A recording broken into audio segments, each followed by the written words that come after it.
You know the bottle, the green one. It shows up at every party, every festival, and every 2 a.m. fridge raid.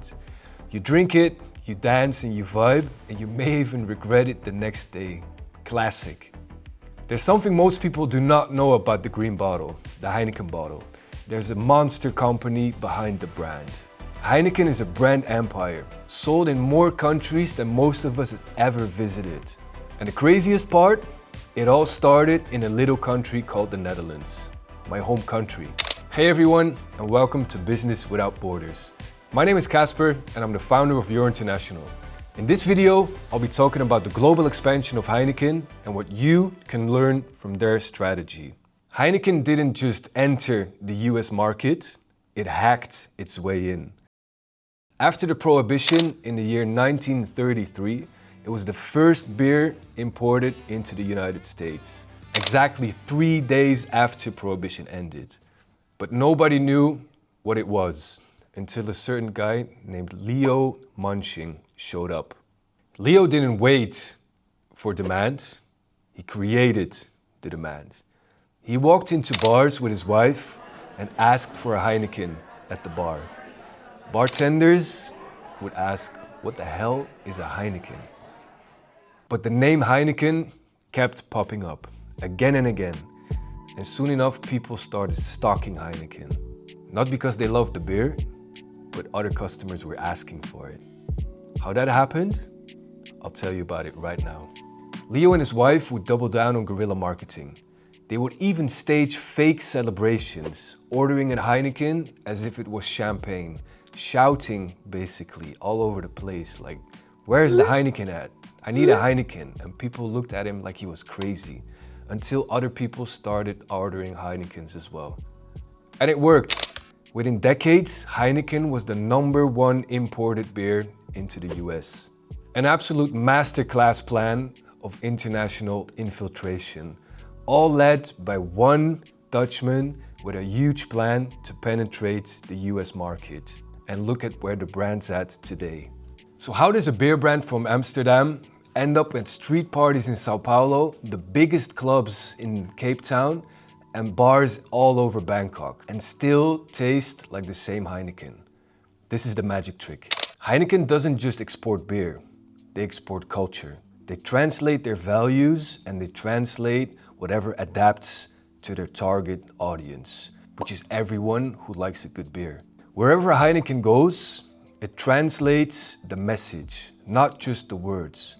Advertisements that matter to the local culture, humor, and working together with celebrities, influencers, and other people that matter. If you like to listen to hip-hop music, such as I do, you even hear it rapping. Even if the beer comes from miles away, the green bottle, the red star, and the taste, they never change.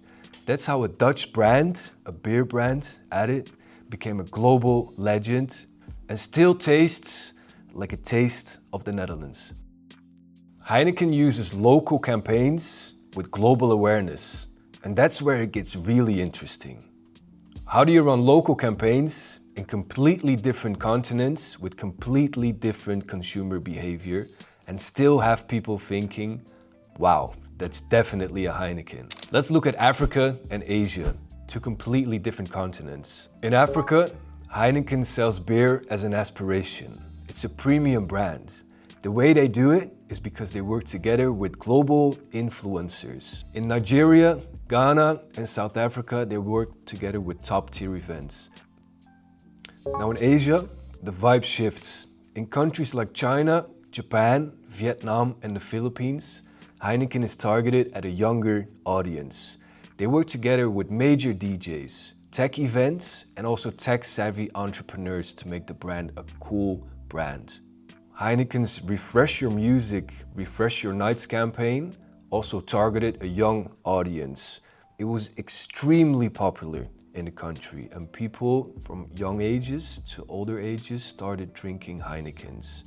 Ads are especially working for this brand. So as you can see, it's not copy-paste marketing. And let's be honest, you're not Heineken, but this is what you can copy from Heineken's brand strategy to make your brand go international. So the real secret to Heineken's global success is that they translated their values.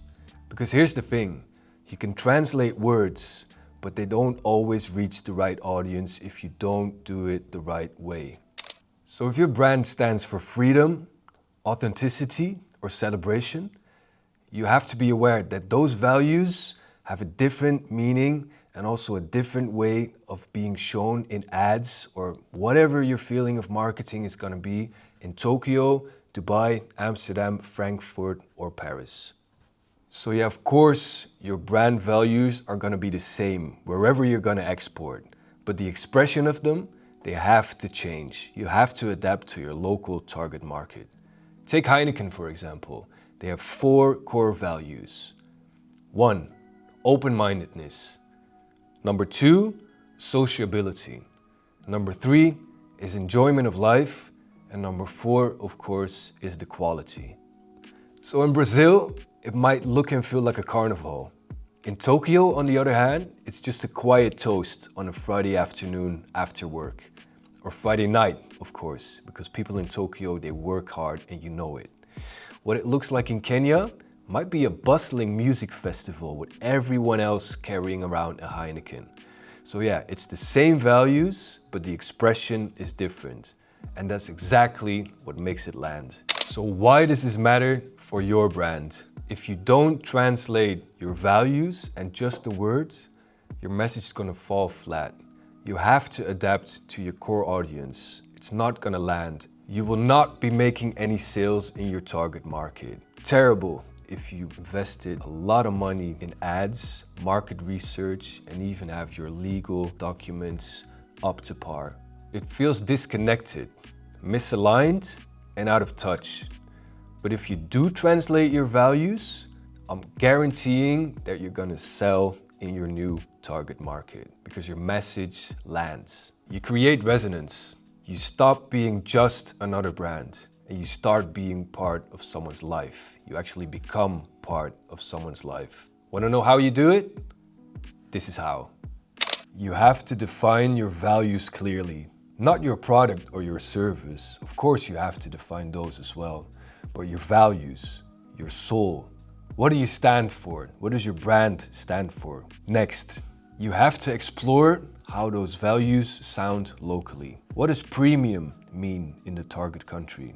How do people celebrate a success? How do people mourn? How do people feel and how do they show emotion? 3, work with people who know the culture. Local writers, designers, translators, and logistics people. And of course, your customers. Ask them what they think of your product or your service. They are the best translators. 4, adapt your story to the local market. Your value stays, your story stays, but please just think of how people perceive your message.